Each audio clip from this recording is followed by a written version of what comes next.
요즘 Z세대는 투자하는 방식 자체가 완전히 다른 것 같아요. 훨씬 일찍 시작하는 건 물론이고 특히 인공지능처럼 본인들이 매일같이 보고 느끼는 성장 기술에 정말 과감하게 뛰어들고 있거든요. 그렇죠. AI가 그냥 먼 미래의 기술이 아니라 당장 내 일상을 바꾸는 현실이니까요. 그래서 오늘은 바로 그 AI 기술 혁명의 가장 중심에 있는 어떻게 보면 이 거대한 기계를 움직이는 세 가지 핵심 부품 같은 기업들을 한번 집중적으로 파헤쳐 보려고 합니다. 세 가지 핵심 부품이요? 네. AI의 두뇌를 설계하는 아키텍트, 그 두뇌가 엄청난 양의 정보를 기억하고 순식간에 떠올릴 수 있게 만드는 메모리, 그리고 이 모든 상상 속의 설계를 현실로 조립해내는 마스터 빌더, 바로 엔비디아, 마이크론, 그리고 TSMC입니다.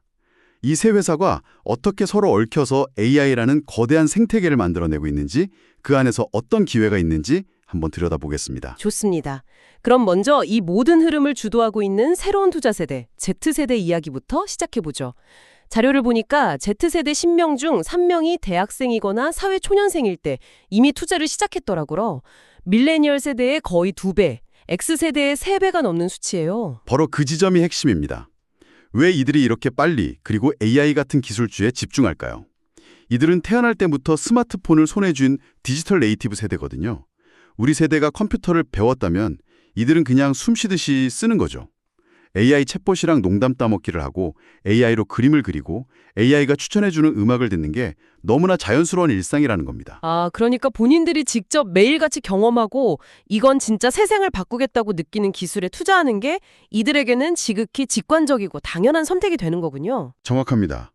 이건 단순히 유행을 쫓는 차원을 넘어섭니다. 기술의 성장과 내 자산의 성장을 거의 동일시하는 새로운 투자 패러다임이 생긴 거죠. 내가 쓰는 기술, 내가 믿는 미래에 내 돈을 넣는다. 아주 명확하고 강력한 철학이 있는 겁니다. 그렇군요. 그럼 그 철학이 향하는 곳, AI 시장의 심장부로 들어가 보죠. 첫 번째 기업은 역시 엔비디아를 빼놓을 수 없겠죠. 이젠 모르는 사람이 없는 이름이 됐습니다. AI의 두뇌인 GPU 시장을 사실상 독점하고 있고 2026 회계연도 매출이 무려 63% 넘게 급증할 거라는 전망까지 나오잖아요. 이건 1800년대 골드러시를 떠올리면 이해가 아주 쉽습니다. 수많은 사람들이 금을 캐러 캘리포니아로 몰려들었을 때 사실 가장 큰 돈을 본 사람들은 금을 직접 캔 광부들이 아니었거든요. 아, 그들에게 곡괭이랑 청바지를 팔았던 리바이스 스트라우스 같은 사람들이요? 바로 그겁니다. 지금 AI 시장이 똑같아요. 어떤 AI 모델이나 서비스가 최종 승자가 될지는 아무도 모르지만 그 모든 걸 개발하고 구동하려면 엔비디아의 GPU라는 초고성능 곡괭이가 반드시 필요하다는 거죠.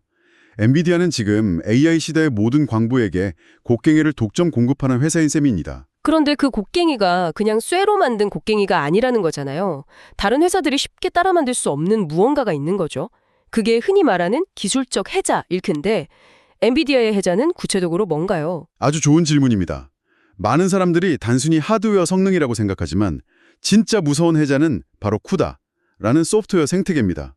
이건 비유하자면 엔비디아 GPU에서만 돌아가는 특별한 운영체제, OS 같은 거예요. 지난 10년간 전 세계 거의 모든 AI 개발자들이 이 CUDA 환경에서 코딩하고 모델을 만드는 법을 배웠습니다. 그냥 일하는 세상 그 자체가 되어버렸다는 거군요. 맞습니다. 단순히 개발자 몇 명을 재교록하는 수준의 문제가 아니에요. AI 개발에 필요한 수많은 라이브러리, 그러니까 미리 만들어진 공구 세트 같은 것들이 전부 CUDA에 최적화되어 있습니다. 이걸 다른 플랫폼으로 바꾸려면 지난 10년간 쌓아올린 AI 기술 스택의 기초 공사부터 다시 해야 하는 겁니다. 와. 마치 사람들이 살고 있는 50층짜리 빌딩의 지하 1층 기초를 바꾸려는 것과 같아요. 거의 불가능에 가깝죠. 와, 그 정도의 락인 효과군요. 그런데 최근에 더 놀라운 소식이 있었어요. 바로 중국 시장 이야기인데요. 중국 정부가 빅테크 기업들의 H200 칩 수입을 승인하면 연간 500억 달러, 우리 돈으로 60조 원이 넘는 시장이 새로 열릴 수 있다는 거잖아요. 그런데 더 놀라운 건 수요와 공급의 불균형이죠. 맞아요. 그 부분을 보고 정말 깜짝 놀랐습니다. 지금 엔비디아가 가진 H200 재고가 70만 개 정도인데 중국 기업들의 주문량은 이미 200만 개를 훌쩍 넘겼다고요. 이건 그냥 공급 부족 수준이 아니라 아예 시장이 마비될 정도 아닌가요? 바로 그 지점이 엔비디아의 현재 위치를 보여주는 겁니다. 공급이 수요를 도저히 따라가지 못하는 상황에서는 판매자가 모든 걸 결정합니다. 말 그대로 부르는 게 값이 되는 거죠. 이건 단순히 칩 하나를 더 파는 문제가 아니라 시장 전체의 가격 결정권을 틀어지고 있다는 의미입니다. 하지만 이런 독점적인 지위가 영원할 수는 없지 않을까요? 경쟁사들도 분명히 이 엄청난 시장을 그냥 보고만 있지는 않을 텐데요. 인텔이나 AMD도 계속 도전하고 있고요. 물론입니다. 하지만 엔비디아의 진짜 무서운 점은 현재의 성공에 안주하지 않는다는 겁니다. 이미 차세대 플랫폼 루빈 개발에 들어갔다는 사실이 그걸 증명하죠. 이건 단순히 칩 성능을 조금 개선하는 수준이 아니라 훨씬 적은 전력으로 지금과는 비교도 안 되는 성능을 내는 걸 목표로 하는 완전히 새로운 시스템 아키텍처입니다. 경쟁자들이 이제 겨우 현재의 블랙홀을 따라잡으려고 허덕일 때 엔비디아는 이미 저만치 다음 시대로 달려가고 있는 거죠. 해자를 지키는 걸 넘어서 아예 새로운 성을 짓고 있는 거군요. 네, 맞습니다. 알겠습니다. 엔비디아가 설계하는 AI의 두뇌는 정말 강력하네요. 그런데 그렇게 똑똑한 두뇌가 제대로 작동하려면 방대한 데이터를 저장하고 순식간에 꺼내 쓸 수 있는 초고성능 기억 장치가 필수적이잖아요. 두뇌가 기억상실증에 걸리면 안 되니까요. 여기서 두 번째 기업 마이크론이 등장하는 거군요. 그렇죠. AI 연산은 수십억, 수백억 개의 데이터를 동시에 처리해야 하는데 여기서 병목 현상이 생기면 아무리 GPU가 빨라도 소용이 없거든요. 그래서 등장한 게 바로 고대역 폭 메모리, HBM입니다. HBM, 요즘 뉴스에 정말 많이 나오죠? 이게 기존 D램이랑은 어떻게 다른 건가요? 이걸 좀 쉽게 비유해 볼게요. 기존 D램은 뇌, 그러니까 GPU에서 좀 떨어진 도시 건너편에 있는 거대한 도서관 같은 겁니다. 정보를 가지러 갈 때마다 시간이 꽤 걸리죠.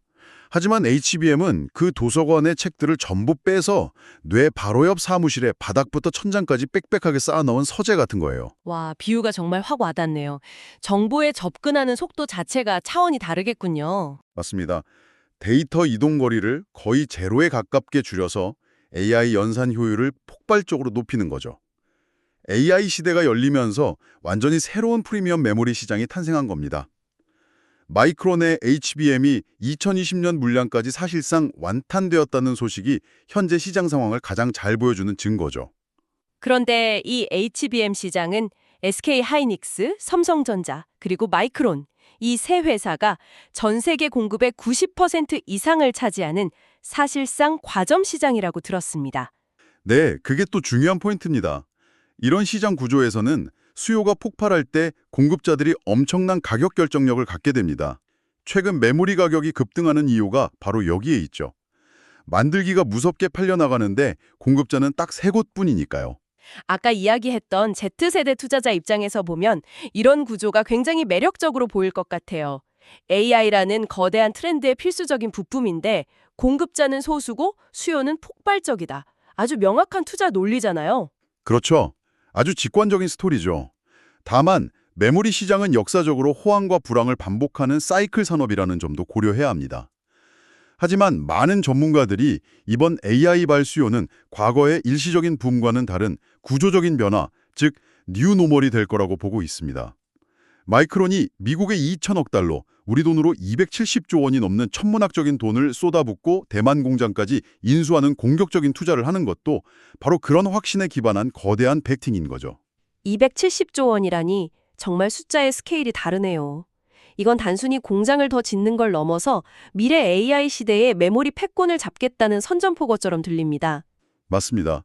지금 생산 능력을 확보하지 못하면 미래의 과실을 따먹을 수 없다는 절박함과 자신감이 동시에 담겨 있는 겁니다. 자, 그럼 정리해 보겠습니다. AI라는 기계를 만들기 위해 천재적인 설계자 엔비디아가 두뇌를 설계했고 그 두뇌가 제대로 작동하도록 기억장치 마이크론까지 확보했습니다.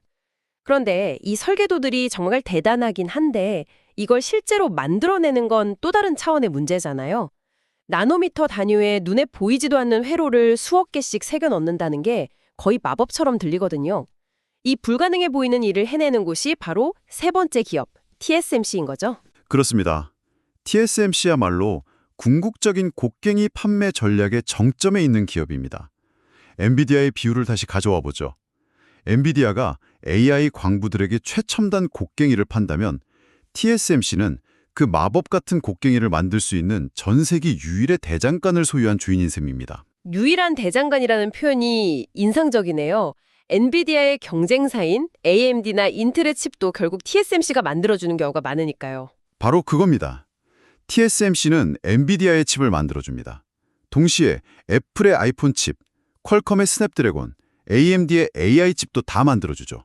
즉, 특정 기업의 흥망성쇠에 좌우되는 게 아니라 반도체 산업 전체가 성장하면 그 과실을 고스란히 다 가져가는 독점적인 구조를 가지고 있습니다. 누가 금을 캐든 대장간 주인은 계속 돈을 버는 거군요. 그렇죠. 실제로 공급 부족 상황에서도 영업이익률이 50%를 넘는다는 걸 보면 제조업에서는 정말 상상하기 어려운 숫자인데 그들의 위치가 얼마나 압도적인지 알 수 있습니다. 54%의 영업이익률. 이건 이들이 단순히 주문을 받아 찍어내는 공장이 아니라는 증거입니다. 3나노, 2나노 같은 최첨단 공정 기술에서 경쟁사들이 도저히 따라올 수 없는 격차를 벌려놓았기 때문에 가능한 숫자죠.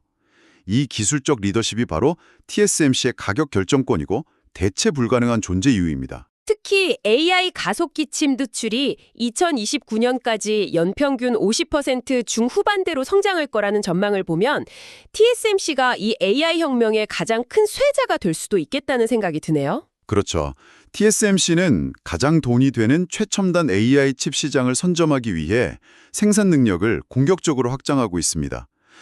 2026년에만 500억 달러 이상을 투자할 계획인데 이 돈의 70에서 80%가 바로 이런 최첨단 공정 기술에 투입됩니다. 하지만 여기서 많은 투자자들이 걱정하는 코끼리가 방 안에 한 마리 있잖아요. 바로 지정학적 리스크입니다.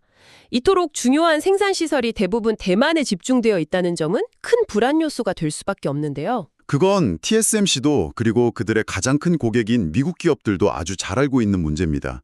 최근 미국 애리조나에 수십조 원을 들여 대규모 공장을 짓는 것도 바로 그런 리스크를 분산시키려는 노력의 일환입니다. 고객사들의 공급망 안정화 요구에 부응하는 동시에 지정학적 불확실성이라는 가장 큰 약점을 보완하려는 매우 중요한 전략적 포석인 거죠. 자, 그럼 오늘 이야기를 종합해 보겠습니다. 우리는 AI 하드웨어 혁명을 이끄는 세 개의 거대한 기둥을 살펴봤습니다. 시장의 규칙을 만드는 설계자 엔비디아, 필수 부품을 공급하는 메모리 과정 기업 마이크론, 그리고 이 모든 것을 현실로 만드는 생산 기반 TSMC. 이들은 각기 다른 방식으로 이 거대한 기술 전환기에 올라타는 법을 보여주네요. 흥미로운 점은 이 세 기업이 서로 경쟁하는 것 같으면서도 사실은 하나의 운명 공동체처럼 얽혀 있다는 겁니다. 서로 맞물려 돌아가는 거대한 톱니바퀴 같은 거죠. 엔비디아의 혁신적인 설계는 마이크론의 더 빠르고 용량이 큰 HBM을 요구하고 이 모든 초고성능 칩들은 TSMC의 최첨단 미세공정 위에서만 구현될 수 있습니다. 그러니까 한 기업의 성장이 다른 기업의 성장을 이끄는 공생관계라는 거군요. 엔비디아의 신제품이 대박을 터뜨리면 마이크론과 TSMC도 함께 성장하는 구조네요. 이건 단순히 세계에 좋은 회사가 아니라 AI 혁명이라는 이름의 새 다리 의자 같은 거군요. 하나라도 빠지면 전체가 비틀거리는. 아주 정확한 비유입니다. 우리는 지금 그 거대한 생태계가 만들어지는 과정을 목격하고 있는 겁니다. 오늘은 AI를 가능하게 하는 물리적인 하드웨어에 집중했습니다. 마치 새로운 문명을 건설하기 위한 벽돌과 시멘트, 철근에 대해 이야기한 것 같네요. 그럼 마지막으로 이 질문을 던져보고 싶습니다. 이렇게 강력한 하드웨어, 즉 이렇게 튼튼한 기반이 널리 보급된다면 그 위에서 펼쳐질 소프트웨어와 애플리케이션의 세상은 과연 어떤 모습일까요? 오늘 우리가 이야기한 이 곡괭이와 대장간이 가능하게 할 다음 골드러시는 바로 그곳에서 시작될 겁니다. 이 기술을 기반으로 지금을 우리가 상상조차 할 수 없는 어떤 새로운 산업이 탄생하게 될지 한번 생각해 봅니다.